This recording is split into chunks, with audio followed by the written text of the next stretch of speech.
Beliau adalah seorang mantan karyawan pabrik sepatu yang sudah bekerja di sana selama 15 tahun ya. Dan juga merupakan tukang jamu dan kue cemilan keliling nih. Wah, banyak sekali ya aktivitasnya ya dan rajin sepertinya nih. Nah, saat itu tahun 2018 bergabung di 3i Network, Bapak Ibu semuanya. Bertempat tinggal di Bandung dan saat ini sudah mencapai posisi Bronze Agency. Nah, kita akan ajak ngobrol, kita akan dengarkan seperti apa narasumber kita bisa join di 3i dan kenapa bisa mau berjuang sampai ke posisi Bronze Agency. Sebelum masuk 3i, ya saya ibu rumah tangga biasa saja ya Pak Frans ya. Tapi saya orangnya tidak mau diam, dalam arti kata ketika ada peluang untuk mendapatkan uang saya ambil, yang penting halal kan. Saya tidak pernah malu apa yang saya kerjakan, yang penting tidak merugikan orang lain. Pada intinya saya adalah seorang pekerja keras karena saya terlahir bukan dari orang kaya. Jadi saya sudah terbiasa hidup serba kesusahan karena saya sudah ditinggalkan ayah saya dari usia 5 tahun. Saya sudah mandiri di usia sangat kecil banget, dan sehingga saya mau tidak mau belajar berdagang dari ibu saya. Di usia 6 tahun saya sudah diajak berkeliling-keliling jualan karena saya punya adik yang harus diurus waktu itu. Dan saya lakukan itu ya tadi, saya tidak pernah menyerah dalam kondisi seburuk apapun.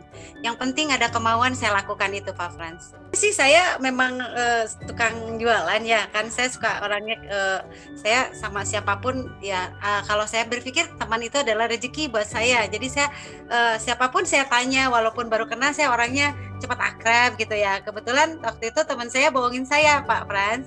Jadi intinya dia modus gitu kan, mau beli jualan saya suruh merapat ke rumahnya, katanya ada botram. Ya saya seneng kan ada yang beli, saya datang aja. Tapi di sana ada 2 orang leader dahsyat menurut saya ya, karena beliau yang satunya udah kenal, yang satunya belum. Nah di sana saya diajak makan, dan beliau pun membeli dagangan saya. Setelah itu mungkin beliau leader-leader yang memprospek saya waktu itu tuh Ibu Heni ya sama Ibu Lin, Bu Noni ini mungkin melihat saya ini orangnya suka duit suka uang. Jadi ini kayaknya nggak usah dijelasin tentang profile company-nya, jadi langsung aja mau duit nggak gitu kan. Nih saya dapat bonus segini, wah itu duit apa, kata saya tuh, masa sih ada nabung dapat uang. Saya awalnya nggak percaya karena mungkin mereka tahu kalau saya kan nggak suka asuransi karena saya pernah trauma ya, uang saya hilang gitu kan. Jadi secara tidak bahas tentang asuransinya, yang penting gimana caranya punya uang. Dan waktu itu saya join di 700 ya, sisanya saya ngutang ngutang tapi dibayar ya, besoknya saya bayar ya, saya jualan lagi karena saya nggak ada uang. Tapi tolong submitkan, bukan ngutang nggak bayar. Tapi udah gitu kan saya pikir ini bisnis ya, saya pulang lagi, saya gadein cincin saya, yang penting saya bisa nabung 700. Dan saya bilang saya langsung submit ya, karena besok saya action. Karena waktu itu mau deadline ke 9 hari ke tutup buku. Saya yang ditanyakan ke leader saya yang prospek saya itu bukan bisa diambil enggak gitu kan, enggak. Terus gimana caranya saya bisa dapat uang 4 juta itu tuh, saya gimana caranya bisa sampai TA. Nah dia ngasih tahu leader saya, oh harus begini, tiap hari kurun waktu 9 hari ke deadline saya ambil tiap hari 5 orang saya bawain ke rumah leader saya, sok tolong prospeknya, dan saya kan nggak bisa. Dan nyampelah dalam 1 bulan saya posisi tim agensi. Waktu itu bonus saya pertama tuh 3.200.000 Pak Frans, dan saya seneng ya, tapi saya nggak percaya karena uangnya belum cair. Oh belum cair, kamu harus ikut ujian dulu, mau mapping nggak mau, namanya berubah. Sok saya dapat dari ujian karena saya penasaran gitu kan, dan saya kerjakan lagi, alhamdulillah saya lulus ujian, belajar terus ya, karena kan lihat duitnya itu, uangnya itu yang gede kan, saya seneng gitu karena jualan nggak pernah untung segitu. Nabung 700 kok dapat duit, aneh. Saya tuh seperti nggak percaya Pak Pran ya. Dan saya lakuin lagi sampai prospek, saya kejar LA-nya kan, saya tanyain gimana kalau saya pengen leader agensi.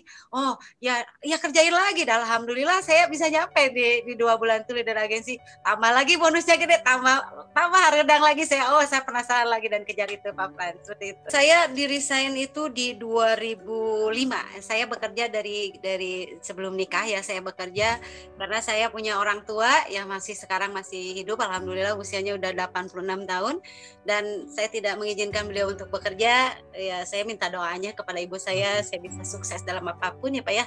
Karena kemiskinan itu nggak enak gitu ya.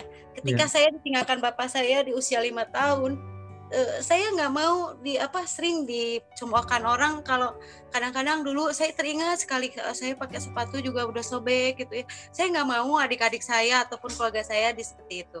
Dan saya melakukan itu intinya saya memiliki impian yang sangat besar, yang kata orang lain mah jangan terlalu mimpi gede-gede gitu, tinggi-tinggi nanti jatuh. Dan saya menangkap sebuah peluang dari Triai ini, saya bisa kaya gitu. Saya bisa mewujudkan impian-impian saya yang belum terwujud dengan ya saya bekerja keras. Orang cuma nabung doang kan, kasarnya kan uangnya juga nggak hilang, kapan-kapan bisa diambil, ya saya lakukan aja. Jadi buat saya baper itu nggak ada, Pak Fran. Jadi saya pokoknya saya harus sukses dengan tim-tim saya yang masih solid dengan saya, dan saya tidak tertarik dengan menjalankan bisnis lain, apalagi itu notabene harus ngajak-ngajak orang lain. Kenapa? TI ini sudah memberikan saya banyak uang. Saya ketika dalam kondisi pandemi seperti ini, kenapa kita harus meninggalkan gitu? Nggak ada dalam cerita saya. Kalau turun naik bonus itu akan gimana sayanya? Kalau saya mau sukses ya saya harus mengerjakannya dengan serius dan fokus, Pak Fran.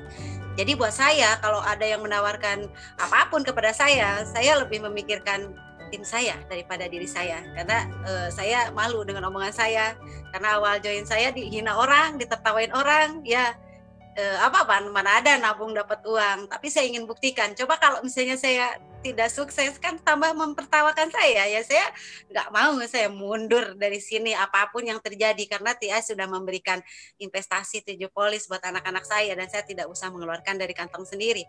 Dan ketika dalam kondisi pandemi seperti ini, masa saya harus meninggalkan TI Network? Kagak, saya tidak akan, apapun terjadi ya sampai mungkin saya tidak ada, saya akan tetap di sini karena bisnis ini diwariskan buat anak saya. Kan kita tidak tahu umur, Pak Frans.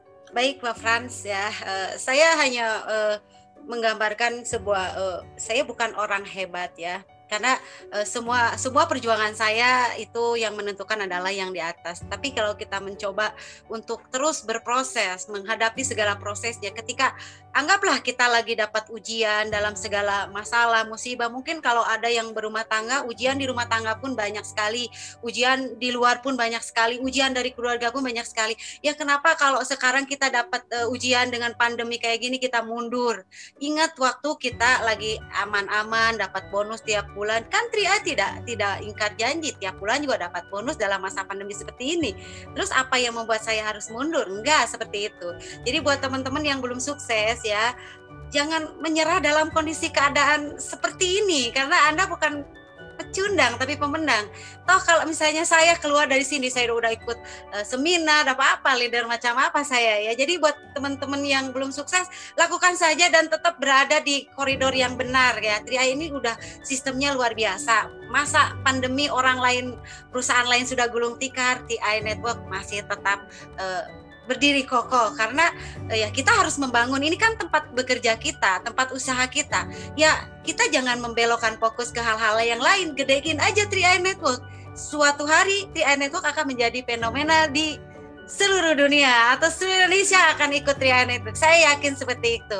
Karena saya sudah sangat berterima kasih juga kepada Ibu Eri Beniati, top leader saya yang sudah mendidik saya seperti ini. Karena dulu saya tidak seperti ini. Saya adalah tipe orang yang senang hore-hore ya. Alhamdulillah dengan TI Network ini dibentuklah karakter yang bertanggung jawab minimal kepada diri saya sendiri. Karena kalau untuk membentuk sebuah tanggung jawab kepada orang lain ya perbaiki diri sendiri saya. Dan setelah itu pasti kita akan menemukan orang-orang yang satu visi dan misi dengan saya. Dan luar biasanya TI sudah memberikan banyak hal kepada saya. 7 polis gratis, terbayar bonus, 2 buah motor buat operasional saya, karena motor saya dulu udah suka mogok-mogok ya. Alhamdulillah dengan bonus drone pertama saya sudah kebeli 2 motor, 1 untuk anak saya dan 1 saya.